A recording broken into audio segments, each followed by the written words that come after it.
No último final de semana, o meu sogro me fez uma pergunta. Nádia, o que é o glúten? Pensei que em menos de um minuto eu responderia, mas a conversa foi longe. Falamos sobre o processo de fabricação do pão italiano, fermentação natural, doença celíaca e, afinal, se devemos evitar ou não o glúten. Por isso, eu resolvi transformar essa conversa no vídeo de hoje, porque eu acredito que essas dúvidas possam ser dúvidas de outras pessoas também. Tudo começou quando ele me perguntou o que era o glúten. O glúten é uma proteína presente naturalmente no trigo, no centeio e na cevada. E na aveia, o glúten está presente por contaminação nos depósitos, nos armazenamentos. Por isso, se você é celíaco ou celíaca, para consumir aveia, precisa se certificar no rótulo que aquela aveia é sem glúten, no caso, livre de contaminação de glúten. Mais à frente eu vou explicar sobre isso. E essa proteína presente naturalmente, então, nesses alimentos, ela é responsável por dar a maciez, a textura fofa, o crescimento, principalmente em pães e massas. Eu até me lembro, quando eu fiz o meu curso técnico em nutrição e também na faculdade de nutrição, na disciplina de técnica dietética, que a gente ia para a cozinha, e a gente fez um experimento muito simples para visualizar o glúten. Então, a gente preparou uma massa com farinha de trigo e água, e depois a gente leva essa massa para lavar, pode ser na torneira, né? E a gente fica ali lavando essa massa em água corrente, que vai retirando todo o amido, e o que sobra é uma massinha elástica, pegajosa. Esse é o glúten. Depois ele me questionou se era verdade que existia uma espécie de massa principal que nunca era jogado fora, de onde se fazia o pão italiano. E aí eu expliquei para ele que sim, existe uma massa que a gente chama de massa-mãe, massa-matriz, que seria ali o principal fator de fermentação do pão italiano. É uma massa que realmente, né, nas padarias, ela se mantém durante anos, a gente vai incluindo, né, mais farinha de trigo e vai retirando pedaços dessa massa-mãe para fazer a produção de pão italiano do dia. Seria a fermentação natural do pão italiano, seria o fermento biológico realmente ali do pão italiano. E eu conheci essa massa-mãe, essa massa-matriz, quando a gente fala, eu tinha essa sensação na época, né, e não sei se você possa ter também, é um certo mistério, né, nossa, que massa é essa que fica guardada durante anos, né, em uma padaria. E quando eu trabalhei no supermercado, quando eu fui responsável pelo processo de fazer a rotulagem de todos os produtos, eu tinha que pegar as receitas, né, então eu ia lá na padaria, na confeitaria, pegar as receitas de cada produto para depois calcular a tabela nutricional e fazer a lista de ingredientes. E eu conheci a tal da massa-mãe, né, a matriz, e aí nós tivemos ali que relembrar, recorrer, né, quais eram os ingredientes iniciais daquela massa. Então, realmente é verdadeiro, existe uma massa-mãe, uma massa-matriz, né, de onde se origina o pão italiano e suas variações. E aí surgiu uma outra dúvida muito frequente, principalmente atualmente. Afinal, o glúten faz mal para a nossa saúde? O que se sabe, então, realmente, é que algumas pessoas possuem uma alergia à proteína, né, o glúten, a proteína que está no trigo, na cevada e no centeio. Essas pessoas são diagnosticadas, tem todo um critério de diagnóstico, tem que fazer uma série de exames, biópsia, para de fato diagnosticar que aquela pessoa tem a doença celíaca. Ou, às vezes, né, algumas pessoas não têm a doença celíaca, mas têm outras desordens relacionadas ao glúten. E esse é um assunto muito sério, porque essas pessoas, o tratamento dessas pessoas, a alimentação delas e o ambiente também precisa ser livre de glúten. Não pode ter nem um pouquinho, nenhuma mínima contaminação, inclusive. E eu vivi muito esse mundo, né, dos celíacos, dos produtos sem glúten, também nessa época que eu trabalhei no supermercado, com a nutricionista na época, a Fabiana Botelho, né, a doutora Fabiana Botelho, que inclusive hoje ela é especialista, se vocês procurarem, né, o Instagram dela, ela dá treinamento, capacitação para outros profissionais, nutricionistas, médicos, sobre a doença celíaca. É um assunto muito importante, vale a pena aí acompanhar ela nas redes sociais, o trabalho dela. E na época, o supermercado que a gente trabalhava foi um dos primeiros na produção de produtos sem glúten. Então, a gente precisava ter um ambiente separado, utensílio separado, forno separado, para produzir, né, esses alimentos. A gente recebia no supermercado, principalmente mães na época, com crianças, né, de colo, muito assim aflitas, desesperadas, porque receberam o diagnóstico do médico do que o seu bebê tinha, e muitas vezes a doença celíaca, como estava muito grave, né, no auge da sua gravidade, ela vinha acompanhada também de intolerância à lactose, também alergia à proteína do leite, ao ovo. Então, essa mãe vinha desesperada, né, no mercado, e nós ali do setor de nutrição, a gente prestava esse atendimento na época, psicológico até ali, de acolhimento, porque essa mãe não sabia o que oferecer, né, para essa criança comer, e era sempre também a gente, né, nós, a equipe de nutrição, com a equipe de produção de padaria, confeitaria, então desenvolvendo novas receitas para atender esse público. Isso há 20 anos atrás, tá, gente? Porque eu atuei, né, de fato, na área, né, de produção de alimentos como nutricionista por 20 anos. Hoje em dia eu não atuo mais. Tem outros vídeos aqui no canal contando um pouco dessa minha história.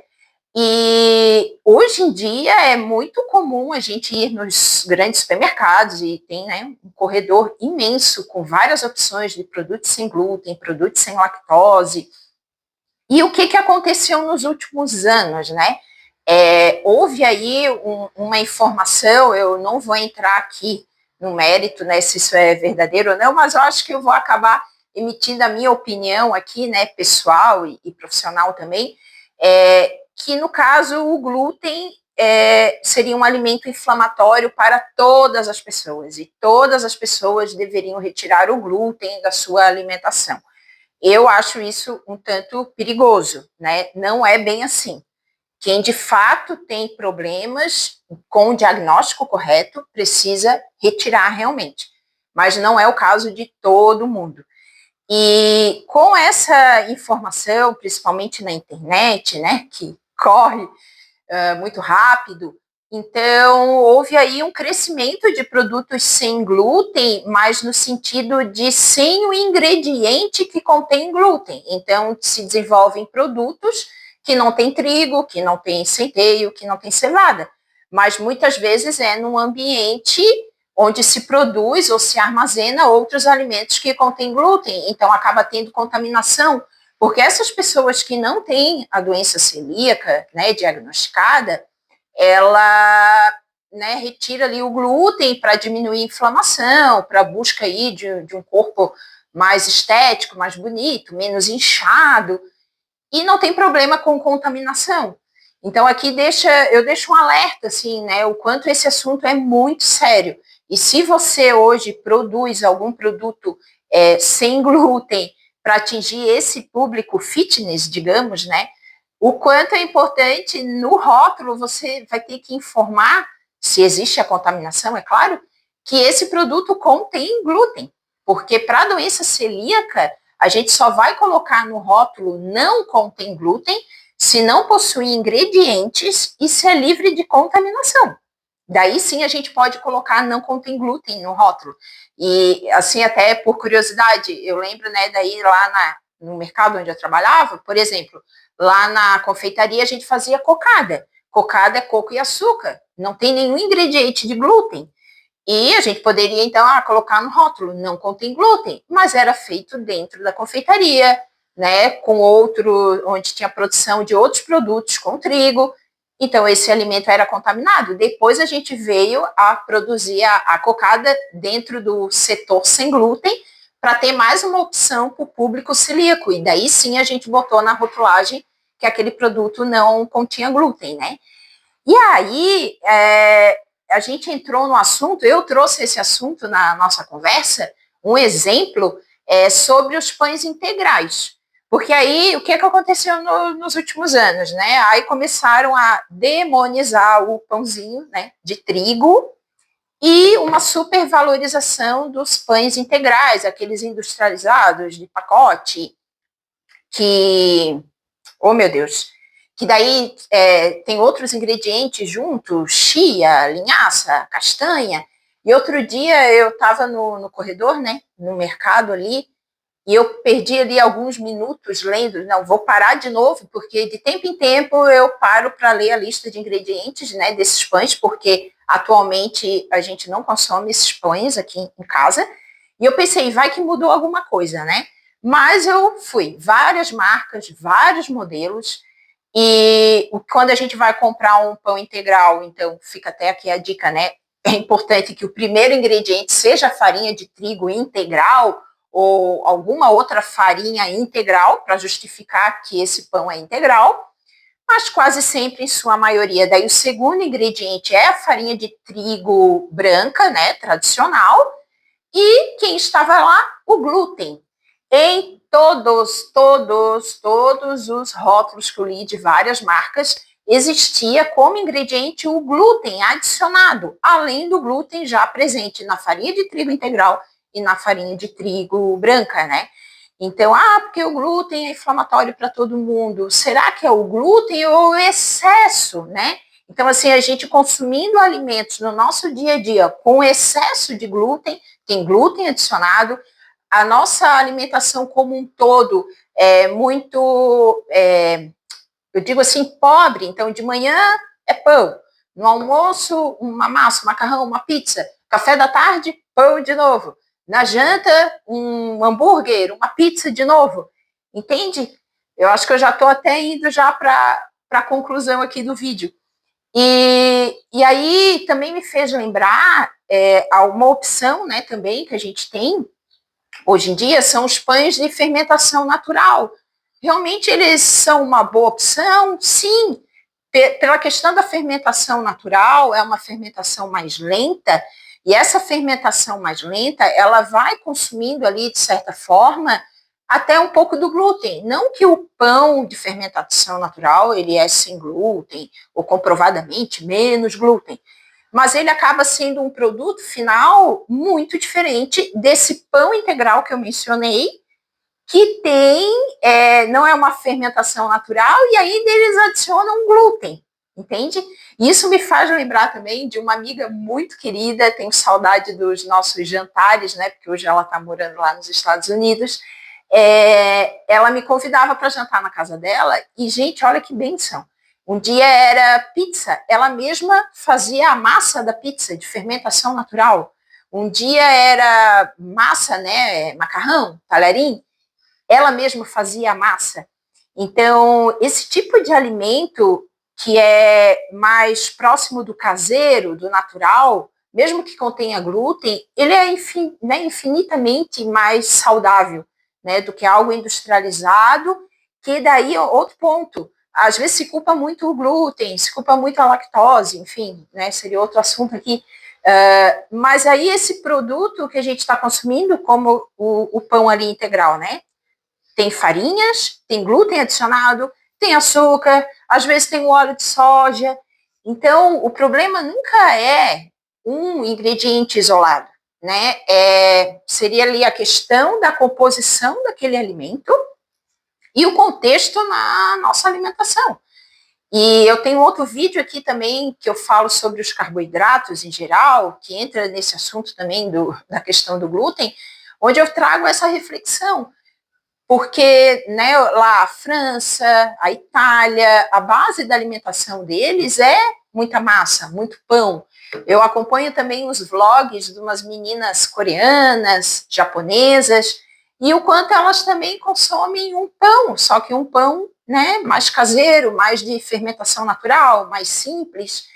E são populações, culturas que a gente sabe que não tem grandes problemas, né, de saúde de forma geral, diferente dos Estados Unidos, onde o carboidrato deles, o pão, a massa deles, né, ligado a muito hambúrguer, pizza, né, mas dessa forma muito ultraprocessada, que não é só a farinha de trigo unicamente, um pouquinho de sal, um pouquinho de açúcar necessário ali para a massa e o fermento, é um pão, uma massa adicionado de muitos outros ingredientes. E aí aqui eu também aproveito, vou deixar aqui na tela um QR Code e um link na descrição do vídeo. Eu desenvolvi um e-book, é um guia prático para te ajudar nesse início, né, de caminhada de desvendar os rótulos de alimentos. Porque o importante é a gente realmente entender o que estamos consumindo. E isso, né, passa, né, é necessário que a gente desenvolva o hábito de ler os rótulos de alimentos e que a gente entenda, né, o que aquele rótulo está ali nos dizendo. E eu iria partir para a conclusão, né, do vídeo de hoje, mas eu acho que eu dei um spoiler nessa minha última fala. Então, a conclusão, afinal, todos nós devemos evitar o glúten. Eu, como pessoa, como profissional, né, 20 anos atuando na área, eu acredito que não é para todo mundo evitar o glúten. Isso depende, né, se você tem um diagnóstico de fato de alguma doença, né, relacionada ao glúten, e depende, não é o ingrediente isolado, depende do contexto de toda a tua alimentação e do alimento que você está comprando de fato ali, né, a lista de ingredientes, a composição daquele alimento. E agora eu quero saber de você. Você já tentou retirar o glúten da sua alimentação? Se foi por orientação médica, se foi por escolha própria? Me conte aqui nos comentários. Um grande abraço e até o próximo vídeo.